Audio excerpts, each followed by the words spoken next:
Hello বন্ধুরা, আমি পূজা চলে আসলাম আবার একটা নতুন মিনি ব্লগ নিয়ে তোমাদের সাথে দেখা করতে। তোমরা কেমন আছো? আশা করছি সবাই ভালো রয়েছো আর আমিও খুব ভালো রয়েছি। তো দেখো আমাদের পাড়ার মা সরস্বতী কিন্তু চলে এসেছে, তো সবাই মিলে আমরা এখানে দেখতে এসেছিলাম। দেখো আমাদের পাড়ার সবাই রয়েছে আর এদিকে দেখো ব্যাংক পার্টি করে বাজিয়ে কিন্তু আমাদের পাড়ার প্রতিমা নিয়ে আসা হচ্ছিল। আমি ব্যাংক পার্টির আওয়াজটা বন্ধ করে দিয়েছি, যদি কপিরাইট দিয়ে দেয় তার জন্য। কপিরাইটের ভয় তো রয়েছে, তার জন্য আমি মিউজিকটা পুরো বন্ধ করে দিয়ে এখানে ভয়েস ওভার দিচ্ছি। তো এই দেখো আমাদের মা সরস্বতী।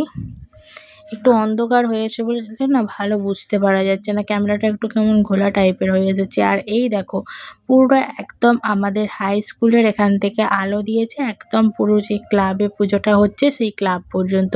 আর এই দেখো আমাদের বাড়ির নাচের এখান দিয়ে দেখো কত সুন্দর আলো দিয়েছে। আর আমাদের পুরো পাড়ার সবাই মিলে কিন্তু আমরা মায়ের সাথে কিন্তু যাচ্ছিলাম। তো দেখো সবাই কিন্তু নাচছিল। তো তোমাদের কাদের কাদের ওখানে ঠাকুর চলে এসেছে অবশ্যই কিন্তু কমেন্ট করে জানাবে। আর ওই দেখো পুকুরের ওপারে এটা কি বলো তো, দাঁড়াও আরেকটু ভালো করে তোমাদের কাছে দেখাই যে পুকুরের ওপারে ওই দেখো মহাদেব বসে রয়েছে, হর হর মহাদেব। তো দেখো এই যে আমাদের এখানে ক্লাব, এখানে কিন্তু আমাদের পুজোটা হবে। তো দেখো ঠাকুর এখানে নিয়ে চলে আসা হয়েছে, এবার মাকে মায়ের স্থানে প্রতিষ্ঠা করা হবে। দেখো পুরোটা তোমাদের কাছে একটু চারপাশটা ঘুরিয়ে দেখিয়ে দিলাম। তো এবার দেখো মাকে প্রতিষ্ঠা করা হবে, তার জন্য সবাই দেখো ধরে নিয়ে যাচ্ছে।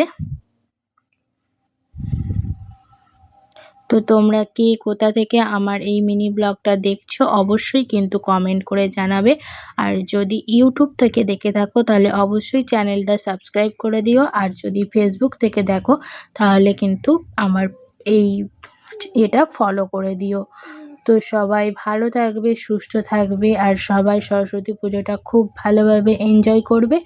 আর কালকে আবার কি হচ্ছে না হচ্ছে অবশ্যই তো পরের ব্লগটা আবার আসবে। তো সবাই কিন্তু ফলো আর সাবস্ক্রাইব করে দিও। আর এই যে আমি একটুখানি দেখিয়ে দিলাম, সবার সামনে ক্যামেরা ধরতে না খুব লজ্জা করে। চলো দেখা হবে নেক্সট ভিডিওতে।